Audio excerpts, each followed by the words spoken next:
नमस्कार दोस्तों, मैं हूं सागर और आप सभी का बहुत बहुत स्वागत है आज के अपने इस वीडियो में। आज इस वीडियो में मैं आपसे बात करने वाला हूं इंडसइंड बैंक लिमिटेड के स्टॉक के बारे में। जब से इलेक्शन के रिजल्ट आए हैं उसके बाद से अगर हम देखें तो बैंक निफ्टी और बैंकिंग स्टॉक्स में एक लोअर लेवल से एक शानदार रिकवरी देखने को मिली है। और पिछले अगर हम कुछ दिनों में देखें 10-15 ट्रेडिंग सेशन में तो बहुत ही शानदार जो है बैंकिंग स्टॉक्स ने यहाँ पे परफॉर्म किया। लेकिन आज के दिन अगर हम देख रहे हैं इंडसइंड बैंक का स्टॉक ऑलमोस्ट 2.5% के आसपास गिरावट के साथ 1500 रुपए के नीचे 1490 रुपए के आसपास क्लोज होता हुआ दिखाई दे रहा है। लगभग 2.41% की गिरावट है। दिन की अगर रेंज देखिए 1478 रुपए के आसपास का लो लगा और 1508 रुपए 90 पैसे का हाई लगता हुआ दिखाई दिया था। तो कहीं ना कहीं ऊपरी लेवल से एक अच्छा खासा दबाव था और वॉल्यूम भी जो थे वो बहुत अच्छे खासे होते हुए दिखाई दिए। लगभग 46 लाख शेयरों से ज्यादा के वॉल्यूम देखने को मिले।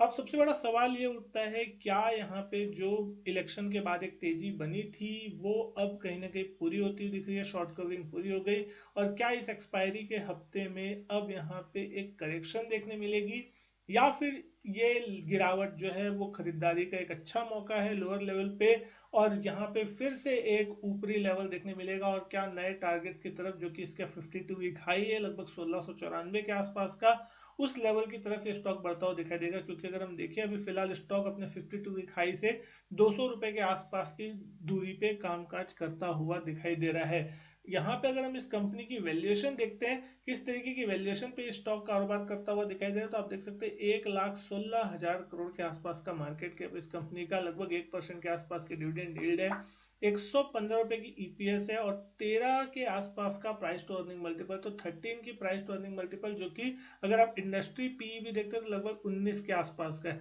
तो उसके मुकाबले आपको ये एक सस्ती वैल्यूएशन में देखने मिल रहा है। 2.1 के आसपास की प्राइस टू बुक रेशियो जो है आप यहाँ पे देख सकते हैं। तो कहीं ना कहीं स्टॉक में जो वैल्यूएशन वाइज अगर आप देख रहे हैं तो अच्छा है, ऐसा कोई खराबी नहीं है, और बहुत ही लंबे समय से अगर हम देख रहे हैं तो एक रेंज में कारोबार करता हुआ दिखाई दे रहा है। 1700 रुपए के आसपास की अपर रेंज और 1300-1400 की लोअर रेंज के आसपास ये स्टॉक चलता हुआ दिख रहा है। लेकिन चार्ट्स पे अगर हम देखें तो इस स्टॉक ने 2024 के शुरुआत में यानी कि जनवरी के महीने में लगभग 1700 रुपए के आसपास तक के जो लेवल्स थे वो छुए थे, और उसकी वजह से स्टॉक में एक शार्प करेक्शन जो था वो देखने मिला था।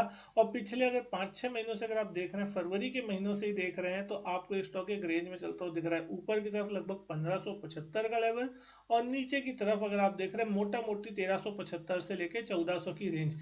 अगर हाल में हम देखें 4 जून के दिन जो नतीजे आए थे इलेक्शन के, उस दिन इस स्टॉक ने 1363 रुपए के आसपास का जो लोअर लेवल था वो छुआ था। हालांकि उसके अगले दिन जो रिकवरी थी बहुत ही शार्प देखने को मिली थी, लगभग 7-8% की रिकवरी के साथ जितनी भी बड़ी गिरावट इस स्टॉक में देखने मिली थी वो पूरी की पूरी रिकवरी हो गई।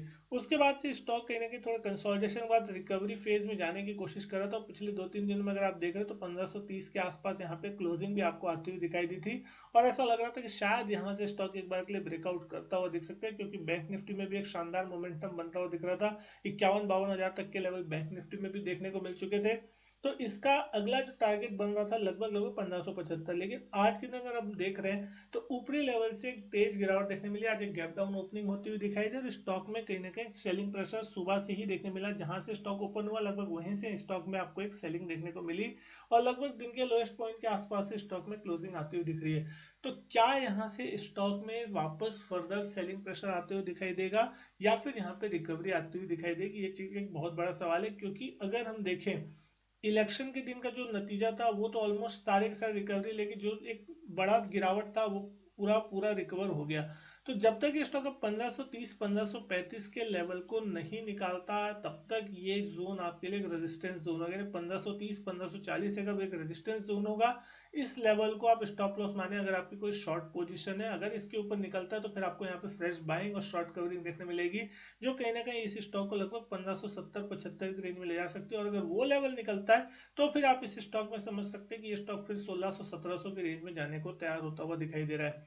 यहाँ पे एक सपोर्ट रेंज की अगर हम बात करें नियर टर्म में तो 1470-1475 की रेंज मान के चल सकते हैं। इस लेवल के आसपास अगर आता है तो ये एक सपोर्ट के रूप में काम कर सकता है। अगर ये लेवल टूटता है तो फिर वही लेवल जो कि लगभग लगभग 1400 रुपए के आसपास के हैं, जो कि इलेक्शन के लो के रिजल्ट के दिन लगते हुए दिखाई दे रहे, लगभग उस लेवल के आसपास स्टॉक कहीं ना कहीं देखने मिल सकता है। अगर मार्केट में किसी प्रकार का प्रेशर मिलता है और अगर इस हफ्ते एक्सपायरी का सेशन है तो एक्सपायरी अगर यहाँ पे थोड़ी भी वीक रहती है और कहीं ना कहीं ग्लोबल क्यूज थोड़े भी कमजोर रहते तो फिर आपको एक गिरावट देखने मिल सकती है, क्योंकि जिस तरीके से आज हमने देखा मार्केट में एक गैप डाउन ओपनिंग हुई, लेकिन उसके बाद निचले लेवल से एक रिकवरी देखने मिली। सारे बैंकिंग स्टॉक्स में हमने देखा कि निचले लेवल से एक अच्छा बाउंस देखने मिला, लेकिन इंडसइंड बैंक में वो आपको बाउंस देखने को नहीं मिला। तो कहीं ना कहीं बैंकिंग स्टॉक्स में अगर आप देख रहे हैं तो इंडसइंड बैंक एज वीकर काम कर रहा था बाकी बैंकिंग स्टॉक की तुलना में। तो अब शायद हो सकता है कि ये थोड़ा वीकर साइड में अगर है, तो अगर मार्केट में थोड़ी भी वीकनेस आएगी तो यहाँ गिरावट आपको पहले देखने को मिल सकती है।